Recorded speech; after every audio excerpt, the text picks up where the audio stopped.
Cooperative games for elementary PE are about building the skills around teamwork and not hoping they happen by accident. What currently can happen in elementary PE is that cooperative skills don't just happen during group activities, and conflicts can often derail the activity. Without a clear framework early in the school year, moments become missed opportunities instead of great teaching moments. But when taught deliberately, cooperative games for elementary PE become some of the most valuable units in PE, where we're building skills that go far beyond the gymnasium. The Cooperative Games for Elementary PE playbook breaks down and allows students to build key skills like communication, empathy and respect, problem solving, fairness and safety. All of these different skills are addressing the core themes of Standard 3 within the national framework. So what is the Cooperative Games for Elementary PE framework? At Platform, we break it down into 5 key steps that students can practice as they do cooperative games for elementary PE, and then start to take those skills and apply them to any other unit, game, or activity. Here's our 5-point plan, where we break down everything from a team talk to testing it out, analyzing and adjusting, retesting, and then reflecting. All of these skills allow students in cooperative games for elementary PE to really start building the skills that go into cooperative activities. So what does that actually look like within a platform lesson? Going into our cooperative unit, let's take a look at Pipeline Challenge. Any of Platform's PE lesson plans are going to come with a 1-page activity sheet. This gives teachers a really great opportunity to know what the activity is, what equipment is needed, the game setup, directions, and best practices. Every single platform lesson has one of these 1-page activity sheets.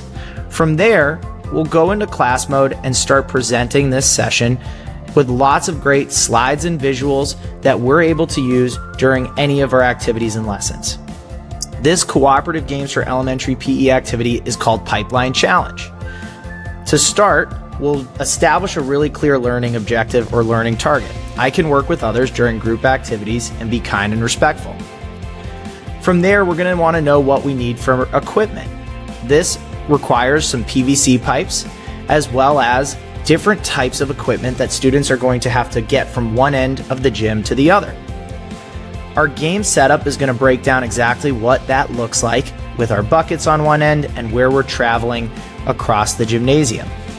Now, our skill review section for our cooperative games for elementary PE are going to establish those 5 points as we talked about.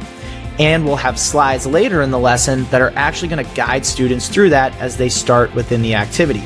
But here, PE teachers can start to really break down and dive into what it is we're going to be doing during a cooperative game. Now for the activity itself. We'll break down step by step the object of the activity, as we're looking for students to transport different items from one end to the other. Again, before the students even start, they're going to discuss and work as a group to plan the strategies they want to use to move the objects.